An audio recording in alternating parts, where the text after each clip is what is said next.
Good day mga kabengbeng, welcome to Mr. Johan Pabi. So ito po yung ating unit na Army Armament R611. So meron din po tayong R613. So ang pinagkaiba lang po noon ay meron po ditong mount ready for optic. So ito po ay naka-fix rear sight and removable. And then naka fiber optic. Front sight, naka serration. Dito sa front and rear slide. Ayan.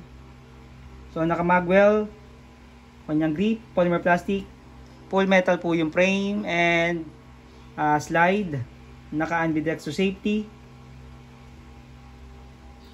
So may railings ready for attachment of flashlight and laser. Yan po yung kanyang design. May star sa kanyang grip. 30 rounds capacity. Cast blowback airsoft pistol.